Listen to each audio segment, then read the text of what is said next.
Hello and welcome to The Pouch, the podcast designed to help the average Aussie try and make sense of their current political environment. I'm your host, Greg Savage, and today we release the first episode in our bonus episode series called What Do You Want?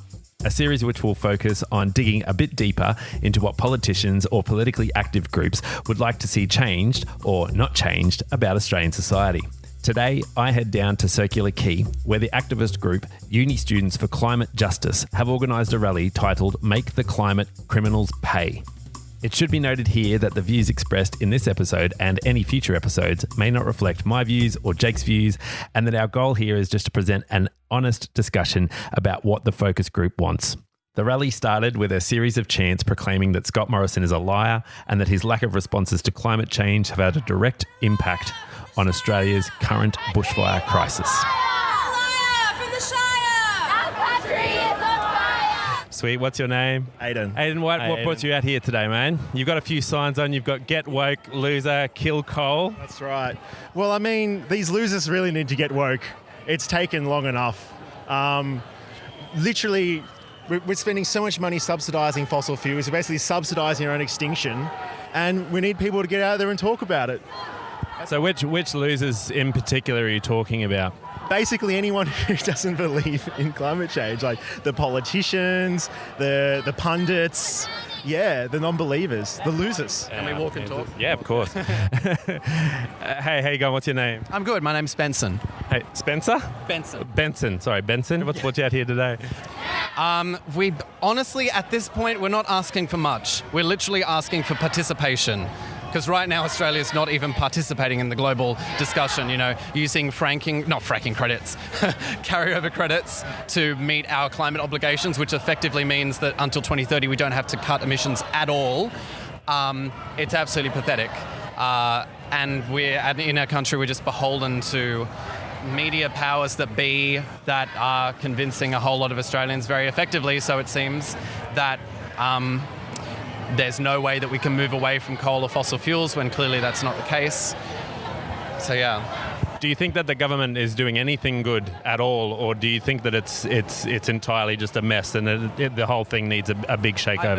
I believe the government is being very good at putting up a front that they are doing something. That's probably about it.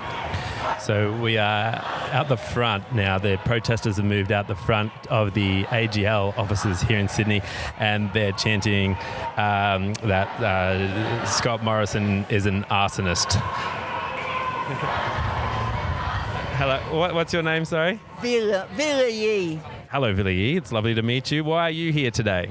I'm here fighting for survival, trying to make the government realise that the fires are a symptom of more than just we've always had fires. We've never had fires like this.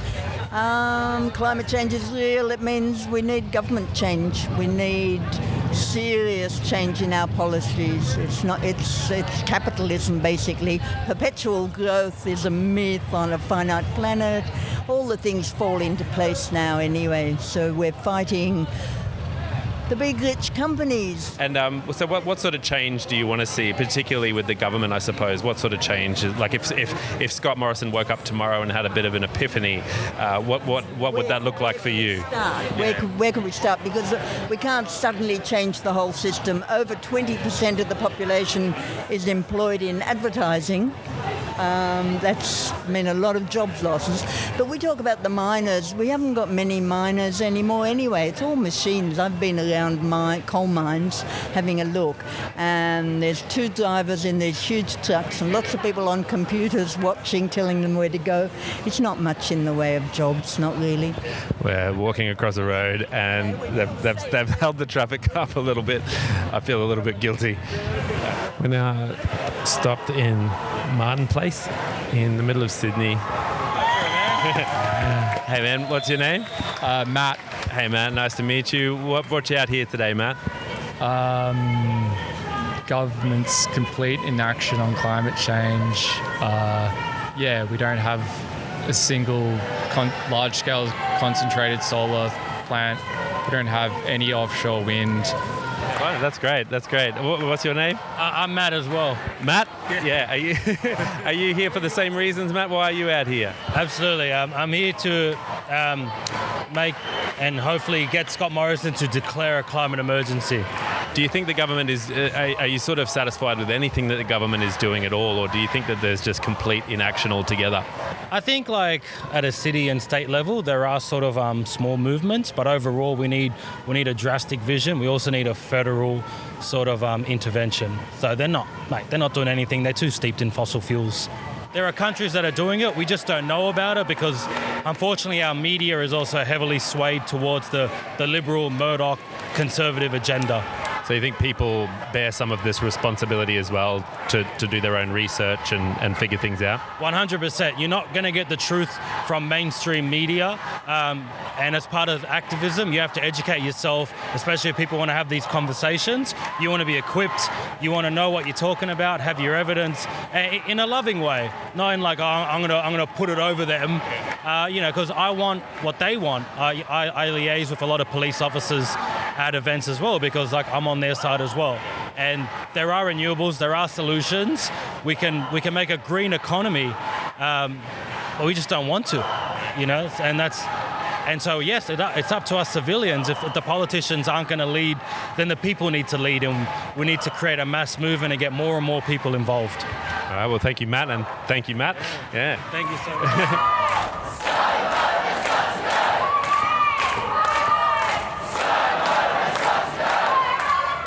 My name's Daniel. Hi, Daniel, and what's brought you out here today, Daniel? I'm protesting the recent fires that have happened all over Australia. I feel like the government has really let us down, especially Scott Morrison's government. His response to the fires has been, he's really dropped the ball. If you want to use sporting terminology like he does, he's really dropped the ball. The emergency services brought this issue to his attention long ago, and he has not addressed it. He has not addressed that the fires would be at this magnitude. We need proper land management in Australia that involves not only the government, emergency services, but also First Nations people who know and understand this land like nobody else. We need we need everybody to address this issue, not just the government, not just one group.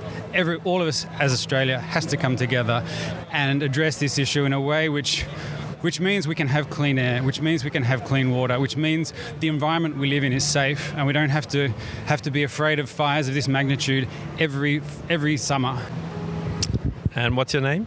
Hi, I'm Dylan. I am a recent member of School Strike for Climate. I just joined them less than a week ago. What specifically I'd like to see changed is for some funding from at least ScoMo to fund what is happening instead of the measly $400 for children, like per child, and the $1,000 per adult, which for the children it was just extended up to $800, which is not good at all, because that is not supposed to help start a home or anything at all. And we're all just relying on donations for the Red Cross and for the wildlife and for the RFS, and it's just atrocious with what is happening. Where do you see the protests going, and what sort of direction do you think they'll take? With the recent protests on Friday of the town hall, reaching 60,000 people, I only see the protests getting bigger. I only see more and more of Sydney joining in, and I only see the advertising just going to news, and I see it going to radio, and I see it going higher and higher. Even if it's a hypothetical situation or in the far future, I see that what everyone is doing and what everyone is doing coming to the protests is really helping to change the world. Keep coming to these protests. Even if you think it's going to be small and a waste of time, the more people, the better. The more people, the more change we can make. My name is Alex. And Alex, I hear you have a title around these areas. What's your title? Oh, yes. I'm a member of the Sydney team and slightly the wider national team, but I personally focus more on Sydney, but I'm involved with the core organisation of School Strike for Climate, yes. Okay, and what's brought you out here today? I'm here today because primarily the government has proven time and time again that they don't care about our wishes. And I'm getting up there and being loud because that's what they don't want, and they don't want us to be heard. If there was an election tomorrow, do you have a particular vote in mind? Like voting in Australia is compulsory. People have to get out there and vote, but they don't necessarily have to put something in the ballot box. What would your suggestion be about that? Compulsory voting as an idea is very good. It's a very Australian thing, I think. But the current political landscape has made me question it, because every single political party has just given nothing, and no politician stands for us. All right, what are your names? My name's Matilda. I'm Scarlett. And I'm Beckett. And what did you guys get out of today? So what are the sort of the top 2 messages that you got out of today? That we need to take climate action now, and that the climate criminals need to pay for their actions. I agree with what Matilda said. ScoMo is ruining our whole Earth, and the planet is on fire. All right. Do you think you'll come to more of these protests from now on? Definitely. I would, yeah, if I'm allowed to. All right. Thanks, guys.